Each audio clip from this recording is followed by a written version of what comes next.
और 9 की न्यूज में इस वक्त की बड़ी खबर आप जान लीजिए। इजराइल ने साफ कर दिया है कि जब तक हमास के आतंकी इजरायली बंधकों को नहीं छोड़ते हैं तब तक गाजा को किसी भी तरह की सहायता या सप्लाई नहीं मिलेगी। हमास के हमले के बाद से इजराइल ने गाजा में खाना, पानी, ईंधन, बिजली की आपूर्ति रोकने की सप्लाई जो है उसको बाधित कर दिया है, उसको पूरी तरह रोक दिया है।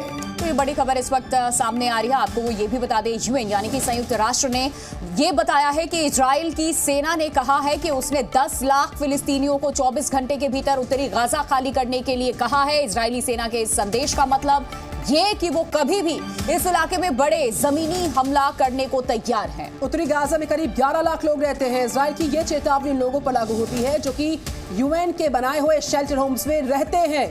ये बड़ी खबर इस वक्त यूएन की तरफ से अल्टीमेटम, इजराइल के अल्टीमेटम की यूएन ने ये पूरी जानकारी दे दी है और इजराइल की तरफ से अल्टीमेटम दिया गया है कि इस इलाके में जितने भी लोग रहते हैं, तकरीबन उनकी संख्या 10 लाख बताई जा रही है, ये सारे शेल्टर होम्स को वो जल्द से जल्द खाली कर दें क्योंकि अब इस इलाके को इजराइल टारगेट करने वाला है। इजराइल ने अपने बचाव में जो भी कदम उठाए थे उसको लेकर के विश्व जो 2 धड़ों में बटा हुआ है वो लगातार इजराइल के इस उठाए गए स्टेप का विरोध कर रहे थे। हालांकि अपनी बचाव में इजराइल ने यह कदम उठाया था और ये कहा जा रहा था कि फिलिस्तीन में इजराइल ने बच्चों को और वहां के नागरिकों को निशाना बनाया, जो गलत है। अब इजराइल की तरफ से अल्टीमेटम दिया गया कि आप उस जगह को खाली कीजिए क्योंकि अब अगला टारगेट वो जगह है। एक और ब्रेकिंग न्यूज इस वक्त की आ रही है। इजराइल ने साफ कर दिया है कि जब तक हमास के आतंकवादी हमले जारी है, इजरायली बंधकों को नहीं छोड़ते हैं, तब तक गाजा को किसी भी तरह की सहायता या सप्लाई नहीं मिलेगी। हमास के हमले के बाद से इजराइल ने गाजा में खाना, पानी, ईंधन, बिजली की सप्लाई को रोकने की बात कही है।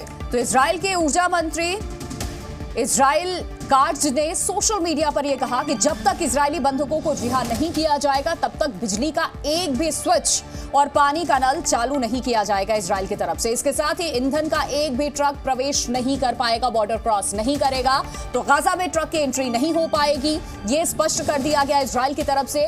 बिजली का कनेक्शन नहीं दिया जाएगा, एक भी स्विच ऑन नहीं किया जाएगा। और रही बात पानी की भी, तो पानी का भी एक भी नल चालू नहीं होगा। गाजा में ट्रक की एंट्री भी नहीं होगी, यानी कि जो फ्यूल है वो भी नहीं पहुंचेगा।